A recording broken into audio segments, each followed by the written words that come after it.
Great Scott! What a way to start this reaction video. Why not?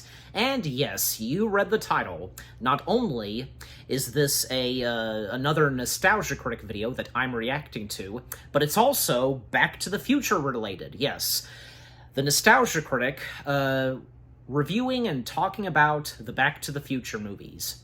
And for those of you that do or do not know, I am a huge Back to the Future fan. I mean, I've made that clear before. Yeah, so the Back to the Future trilogy, like, you know, what do I have to say? Because it's one of my top favorite movie trilogies, but also one of my favorite movies of all time. Like, my top favorite movies. Like, I have so many favorite movies, you know. Yeah, just something about Back to the Future that's so memorable, and, you know, you can never, like, lay a finger on it. Like, you could, like, this is a trilogy, and a movie that you just cannot remake, you know? I think, yeah, because even the creators of Back to the Future, I think Bob Gale, yeah, and Robert Zemeckis, they made that clear, so... Well, and also, you know, because, you know, for a long time, people have been interested in, you know, what if a Back to the Future Part 4 could happen? And I also remember reading something where Christopher Lloyd stated that, you know, he's been down to do a Back to the Future Part 4, not to mention that he would have loved to see a Back to the Future Part 4 be set, you know, obviously they travel back in time. They travel back in time during the Roman days. And that'd be interesting, because, yeah, the Roman times being very important in history. So, yeah. Yeah, and what else would come after the Back to the Future trilogy? Like, there was the animated show. There were like a few commercials and stuff like that where, like, Christopher Lloyd and Michael J. Fox, they would at times reprise their roles. Like, there was even a short film, you know, back in time, like, it came out, you know, around when Back to the Future was celebrating its 30th anniversary, and Christopher Lloyd reprising the role of Doc Brown. There's even been a Broadway version of Back to the Future. So, yeah. Yeah, the love for Back to the Future, it's amazing. Yeah, but what more do I have to say? It just, you know, this is Back to the Future we're talking about. There's so much that I could talk about. But anyways, so, yeah, for a Nostalgia Critic, and, yeah, Doug Walker for that matter, yeah, no doubt about it, because he's a Back to the Future fan as well. But how he feels about the sequels, I think, yeah, from what I can tell, like, I don't know. I mean, yeah, to some people how they feel about the sequels, well, for me personally, because I love the trilogy altogether, then yeah, I love the two sequels, especially Part 3. Yeah, the finale of the trilogy, and it takes place in the Western, like, yeah, that's awesome. Alright, but enough said. Let's see what Doug Walker, aka the Nostalgia Critic, has to say about the Back to the Future movies and, you know, the Back to the Future trilogy, that is. In 3, 2, 1, start. This episode brought to you by Stamps.com. Why go to the store to get stamps when you can have them printed right at home for your convenience?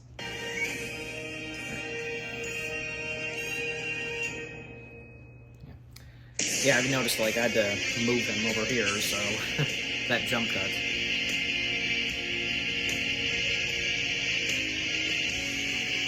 While the intro's rolling, because, yeah, it's amazing, because what NECA did with the Back to the Future figures, like, golly, just the likeness of Christopher Lloyd, I tell ya.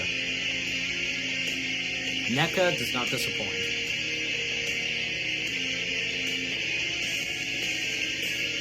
Alright, here we go. Hello, I'm the Nostalgia Critic. Is there any critic that hasn't talked about these movies yet? I'd say so. Robert Zemeckis' Back to the Future movies are a series of films people have asked me to talk about for a while, and I just didn't see the point. Everyone has talked about these flicks, usually in the highest praise. And there's tons of videos pointing out all the little details in the background, foreground, setups, payoffs. People love to dissect these movies, and rightfully so. So what can I add that would be unique to this? But then the more I thought about it, there was a different way I saw these movies. Well, growing up, I always liked these movies, but I didn't love them. And I was curious why other people did. Don't get me wrong, I do see it now, but these movies, particularly the first one, were on such a high pedestal and praised so much, I was kind of surprised it gave me exactly what I thought I was gonna get. It's a time travel movie about messing up the past, trying to fix it, and simultaneously trying to get back home. Yep. It was done well with a lot of charm, but nothing surprised me about it. It felt like something I saw in a lot of Saturday morning cartoons of the time. But it hit me, it was in a lot of Saturday morning cartoons of the time because they were inspired by it. Yep. Hell, they just cut the middleman and they made a Saturday morning cartoon out of it. And I can only imagine Back to the Future, both as a standalone film and as a trilogy, have had an even bigger impact over the years in our media. Jesus, even their parodies have become incredibly influential. So I guess I want to get the point of view as someone who kinda had to be reintroduced to the idea after being raised on the watered-down versions. On top of that, while I was too young to see the original on the big screen, I was just I can imagine the right Muppet age to see Babies. the sequels on the big screen. And I noticed a big change with audiences on these compared to when they first came out. So, I guess there's no other way to frame it except this is my personal reaction growing up with the Back to the Future movies. Okay. Released in 1985 and starring Christopher Lloyd and Michael J. Fox, arguably at his busiest, but soon about to become a worldwide phenomenon because of this. Back to the Future is the almost straightforward story about a boy named Marty McFly who befriends a kooky scientist named Doc Brown. Brown builds a time machine and Marty accidentally goes back 30 years, ruining his parents' meeting, which means he may not exist in the future. He tries to hook him back up while also fighting off a menacing but hilariously dumb bully named Biff, played by Tom Wilson.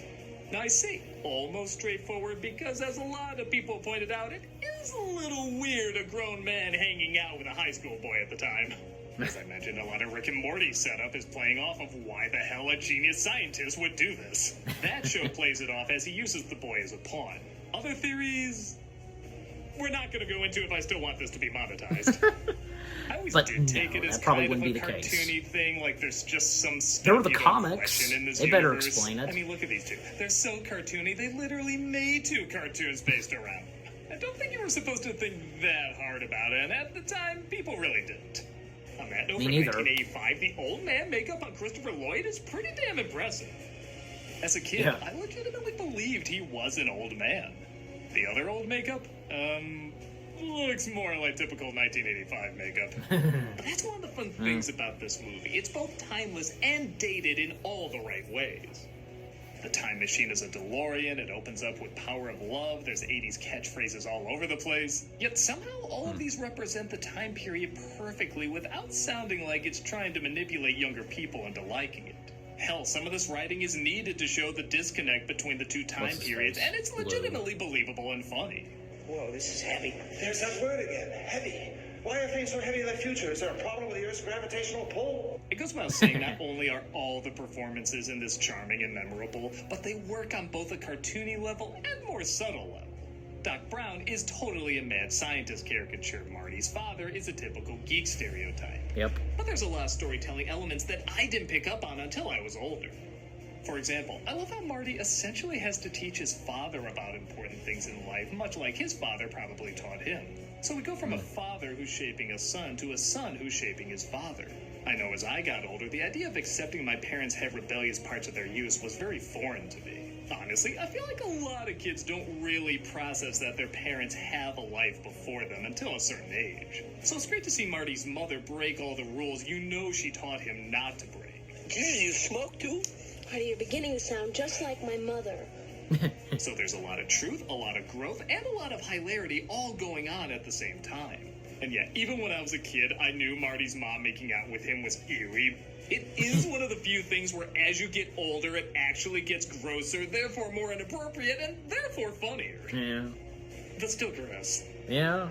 I remember really connecting with little character moments, like subtle little touches. When I was a kid, I was really fascinated by Doc Brown watching his future self over and over. It's a scene that comes across as legitimately realistic, as I remember thinking if I saw myself in the future, I'd probably obsess over what I would be like and what happens in the coming years too.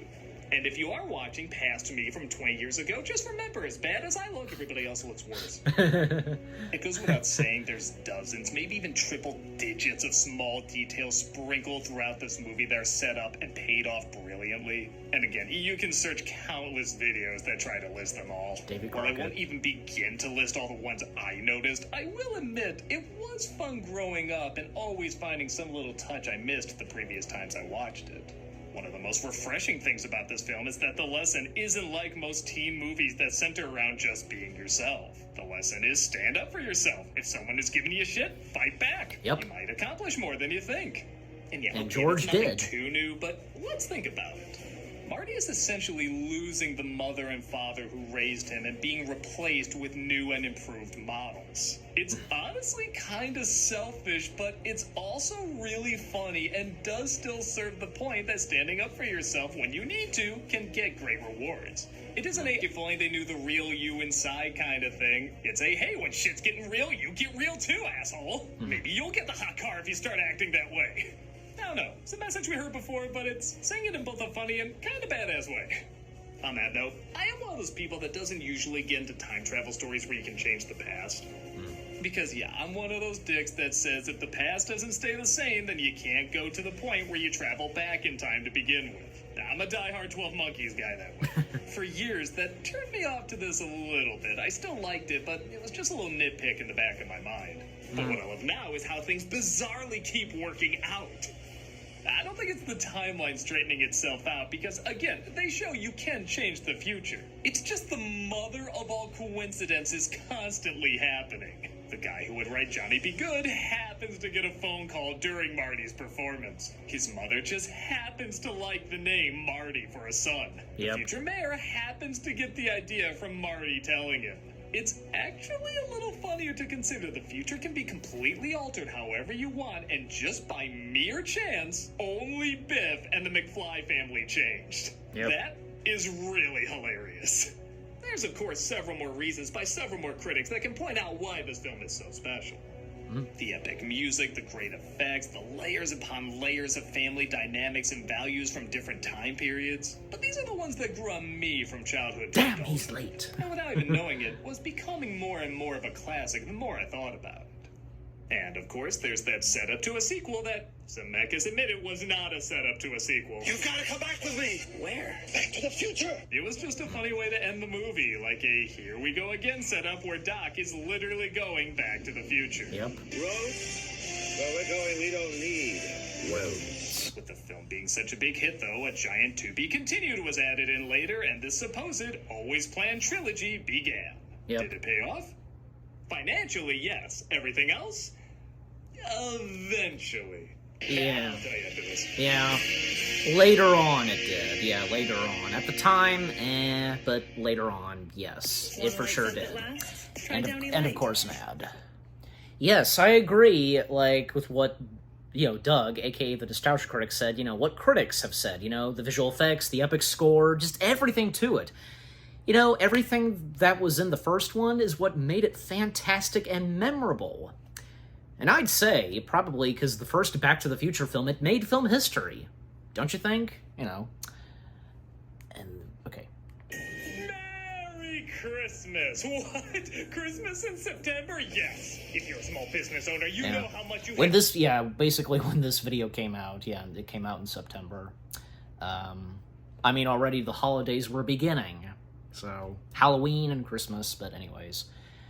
Alright, so, let's continue. Alright, so, what does Doug / the Nostalgia Critic have to say about the sequels? Well, we're about to find out. Right now. Hang in there, Doc Brown. In 1989, after the smash hit of the original, Back to the Future Part 2 was released, and man, talk about a film everybody changed their minds about, because when this first came out, I didn't know anyone that liked it. Not that I knew anyone that hated it either, but the response was usually the same. It was underwhelming. A lot of what you would expect from a Here We Go Again sequel coming off the heels of a critical and audience-pleasing phenomenon. The setup is Doc wants to help Marty's kids in the future. Again, I don't know why this grown man is so obsessed with this kid.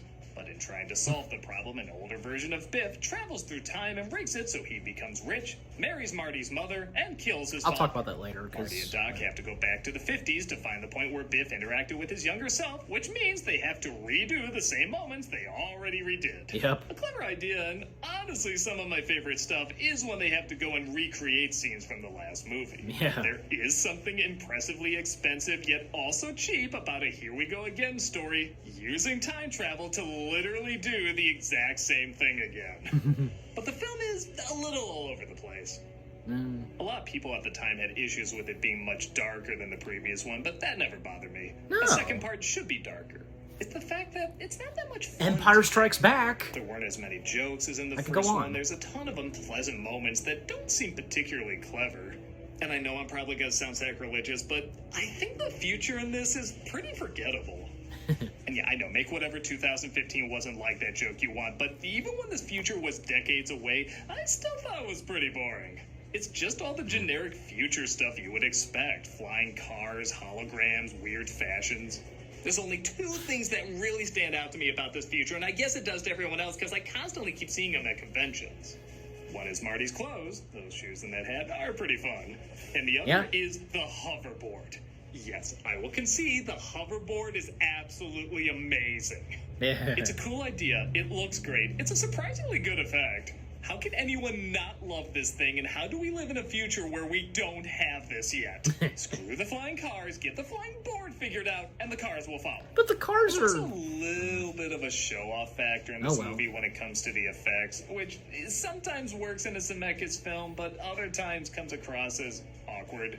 The makeup, again, just isn't that great. Even in 1989, come on, Amadeus won an Oscar for age makeup in 1984. You could do better than this. It also tries to do a lot of split-screen effects that are certainly ambitious, but again, looks like they're trying to show off their budget. They were impressive for the time, but maybe because every other scene is an over-the-top effect, it comes across as more distracting.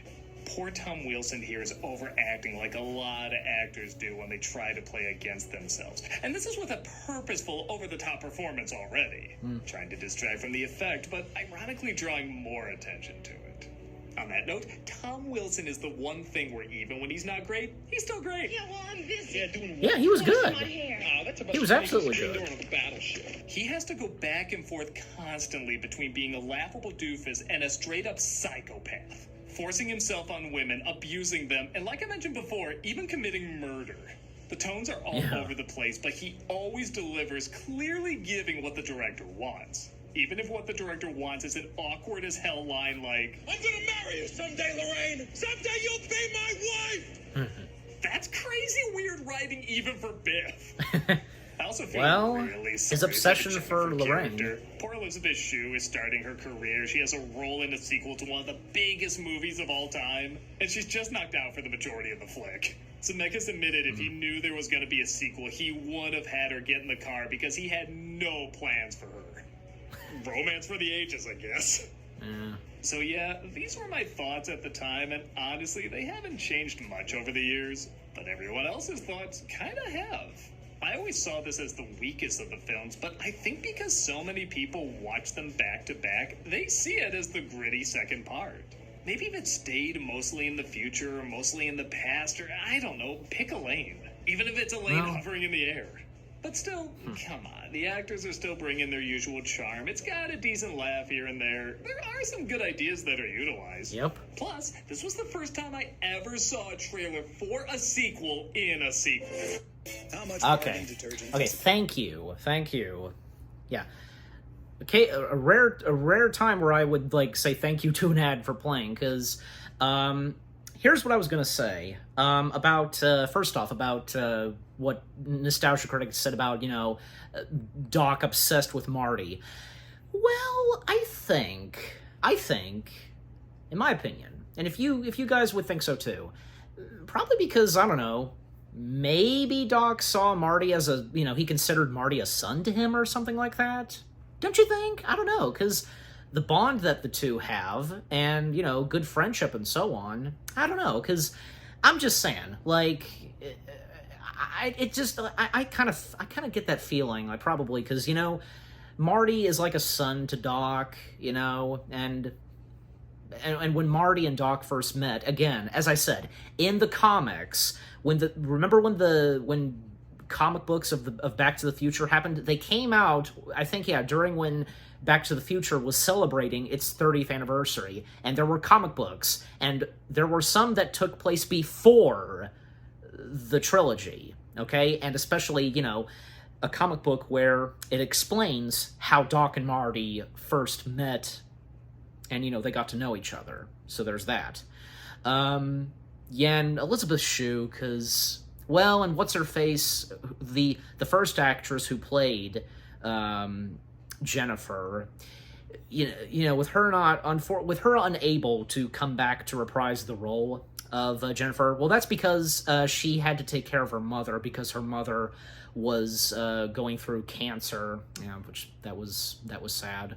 And yeah, and so Elizabeth Shue was cast, and I don't know, I think Elizabeth Shue did really good as Jennifer. I think, you know, just about pulling off a likeness to the original actress who played Jennifer, and especially with the hairstyle. You know, not to mention, what would come next for Elizabeth Shue? Like, Adventures in Babysitting. That's one of them. The Karate Kid movies, right? Just, excuse me, I tell ya. Yeah, and another thing, about Tom F. Wilson, yeah, Biff. I think he does pretty good at what he does in part 2, because, you know, yeah, as Doug said, going back and forth, you know, playing young Biff in the 50s, playing, you know, an older Biff in the future in 2015, to an alternate 1985 where, you know, he's a big-time man, like a billionaire and such, and being a killer. Yeah, I think he did pretty good. Like, you know, I'm sure it was no big difficulty for Tom, because when they were filming this, and, you know, easily for him to, you know which version of Biff he was playing. You know what I'm saying? So, yeah. And, yeah, because about the makeup, it doesn't bother me. It doesn't bother me. And what Doug said about F. Murray Abraham, but, you know, the makeup in the Back to the Future films, like, to make them look older, it doesn't bother me, and I think they did a pretty good job with that. They did the best they could. I know, because Doc Brown, Christopher Lloyd's makeup, you know, as, you know, an old man Doc, pretty good, and golly, because he's supposed to play an old man, an older version of Doc in 1985, look at Christopher Lloyd now, and the many times he's reprised the role of Doc Brown. You know what I'm saying? Just, oh my gosh. And yeah, here one more thing.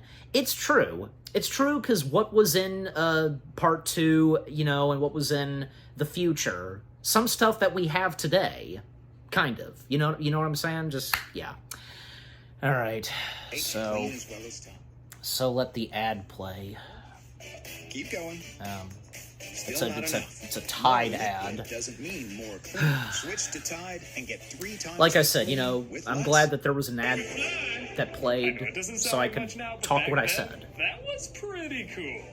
Parts 2 and 3 were shot back to back, which wasn't unheard of, but was pretty rare. And the third and final part takes place in the Old West. Why West? Why not?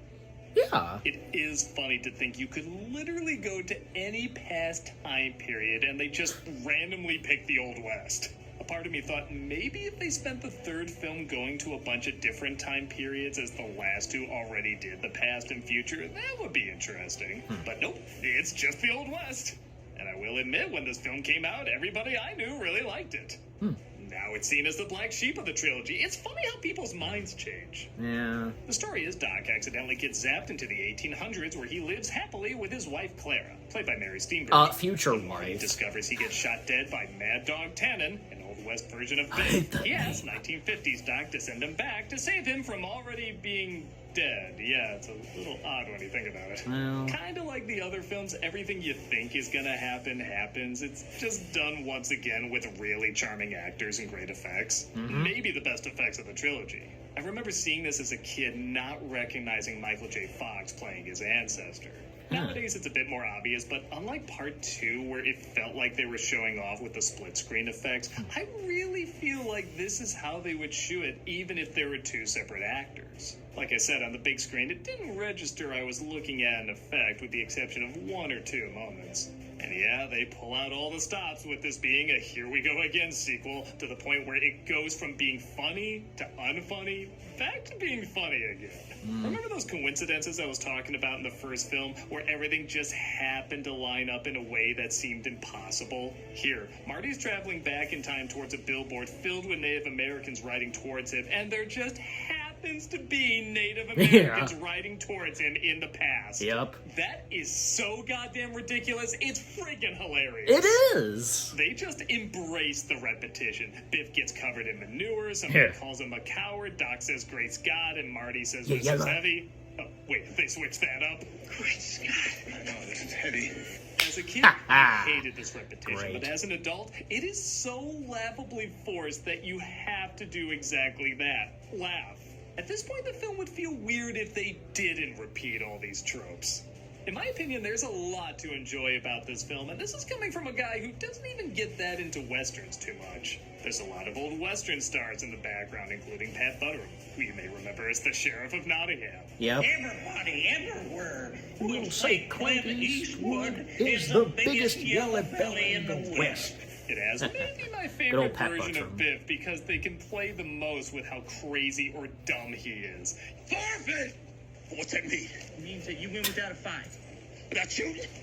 You can't do that. You You can't can't do do that! that! Yes, the original's not too bright, but he can at least count up to 10. Damn it! It's got ZZ Top as the band playing an unbelievably hummable earworm. Oh yeah, absolutely. It constantly works in both previous movies in a way that isn't always just repeating jokes. Yes. And I'm sorry, love how he this does it. frisbee gag really is kind of brilliant. Hey, Yep. Frisbee, far out. What was the matter with that? It was right in front of him. A lot of people don't like Clara, and I won't act like she's an especially well-written character, but honestly, Steenburgen, like a lot of the actors, brings a ton of charm to the character. Yeah. I'm constantly amazed at how well cast these movies are. Was this man tall with... I think she was good, dark Clara. eyes and long silvery flowing hair?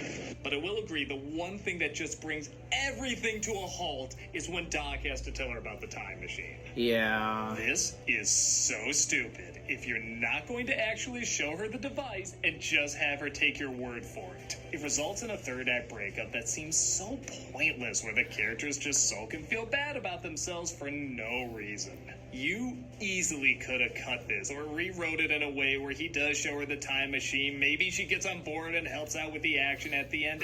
I don't know, just not this. I've had some whoppers Yeah. in my day, but the fact that you I'll talk expect about- me I'll to talk entertain about a how I notion feel like that- is about that so later. insulting and degrading. And on top of that, she needs to be saved like a damsel in distress, literally on the train tracks. And yeah, it's not surprising people associate her with so many bad things. Up until that point, though, I legit think Steenburgen makes it work, and I really do enjoy her chemistry with Lloyd. I agree. Come on, how can your heart not melt at the look they give each other here? Yeah. It ends with what I think is a pretty clever loophole, saying that the future hasn't been written yet, and so it's up to us to make it the best we can.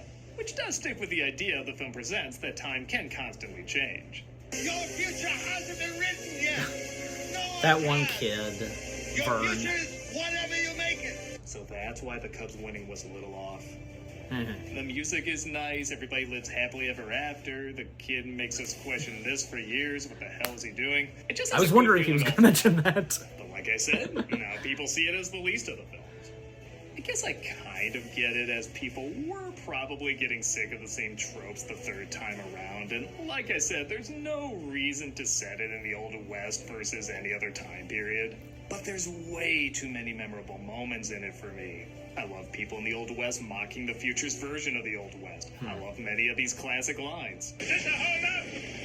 It's a science experiment. I love Marty saying goodbye to Doc when he thinks the time machine is destroyed. Hell, the time machine being destroyed is both impressive and emotional. Yeah. Even the lesser parts of the movie I still really enjoy, and remember them much more than anything from part 2. When I was younger, it was my personal favorite, but now that I'm older, there really is no beating the original. Eh.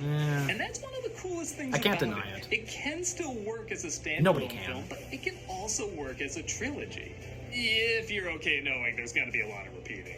But the repeating acquits it's done itself good, a little bit I because think it it's did. a I time think they did it travel pretty good. story. And it adds just enough variations in each one while playing with the tropes of the past ones. Even 2, for all its faults, I still have a soft spot for it. If for any reason, just to get to part 3. But that's another great thing about these movies. Everybody's takes are different. With that said, what are yours? Do you like these films as a trilogy? Do you think it should have been a standalone flick? Which one's your favorite? Did it change over time? Have your thoughts varied from childhood to adulthood? Did you even grow up with it? Did you only see it as an adult? Let me know in the comments below as you give me your thoughts about this classic series from the past, and I'll see you once again back in the future. Nice. I'm a nostalgia critic guy, remember? So you don't have to. Yeah, of course he had to end it off with that, the DeLorean. Great Scott. I know, this is heavy. And perfect audio clip to... We're continuing cameos for charity, and Okay, and the charity shout-out as always. Yeah. Alright, so that was the Nostalgia Critic on what he had to say on the Back to the Future trilogy. First off, okay. First off about the whole thing of, like, Doc not showing Clara the time machine / the DeLorean. As of now, yes. And maybe I did. I can't remember if I thought about that before. Like, you know, questioning why, like, thinking to myself, why didn't Doc show Clara the time machine? Yes, I would agree. I mean, that could have easily happened. I mean, you could make that argument that, you know, Doc doesn't want to mess up the timeline. Like, he doesn't want anybody from that period of time seeing, you know, the time machine and so on. You know what I mean? You can argue and, you know, with that, and it's understandable, but still, like, I mean, he's the one that tells Clara that, you know, he tells her the truth that, you know, he's from the future and such, so, yeah, he should have, if he was going to do that, which he did, then he should have shown her the time machine / the DeLorean. Yeah, but eventually, because, you know, after the breakup, and, you know, Doc, he goes to the tavern bar, you know, and drinks out his sorrows, you know, and you know, one gentleman, like, notices, like, you know, I know that look, I know that, and, you know, Doc talks about Clara, and then that guy, you know, when he gets on a train and he's talking with another gentleman about, you know, Emmett, and Clara, you know, getting on a train, and she happens to hear this, and thus, you know, she realizes, you know, how much Doc really loves and cares for her, and thus going back to him. Yeah. And okay, so with that out of the way, what Doug said about, you know, questioning us, you know, viewers, like, do we think, you know, it's a good trilogy? Like, how do you say it again? Because adulthood, did you even grow? Do you like these films as a trilogy? Do you think it should have yeah, do I like these? Yeah, yes, I do like these films as a trilogy. And what he said about, you know, that, you know, should the first one have been a standalone? Well, nah. As of now that we got the sequels, no, because it's good it's fantastic as a trilogy. Yeah, I love the Back to the Future movies and the, you know, / the trilogy, and yeah, and Part 3 being my favorite. But I won't deny it that, you know, it can't top off neither. You know, the third one and the second one, and the second film, I should say, they can never top off the original / first. Yeah, they can't. Because what the first movie brought, and even as Doug, you know, stated, and fantastic, you know, and how I'm stating it too, because so memorable, fantastic, the storytelling, just everything about the first one. And what the next two Back to the Future movies had to offer, pretty good, and at that time, because, you know, parts 2 and 3, they got mixed reviews and feelings, but as of now, they've gotten more love and appreciation, respect, you know what I mean? So, yeah. And everybody has their favorite Back to the Future movie, whether if it's parts 1, 2, or 3. For me, it's part 3, but of course I love the first one. I love the entire trilogy, okay? So, yeah. Overall, what the Nostalgia Critic had to say about the Back to the Future movies, understandable, and I think pretty well said. And, you know, because how the two other Back to the Future movies, how they're received and such. You get my point. So what about you guys? What did you think of the video itself? What the Nostalgia Critic had to say about the Back to the Future movies, and which one's your favorite? Is it part 1, 2, or 3? And I mean, do you love the entire trilogy? Yeah, and just everything that, you know, was said in the Nostalgia Critic video and what I had to say. And what did you think of my reaction? Leave comments and give this reaction video a like, as always. So, with all that being said, thank you very much for watching. I hope you guys enjoyed my reaction to the Nostalgia Critic's review on the Back to the Future movies, what he had to say, etc. More reaction videos are on the way. They're going to be awesome. Keep looking forward, and I'll see you guys in the next video / review. Take care, peace out, and great Scott!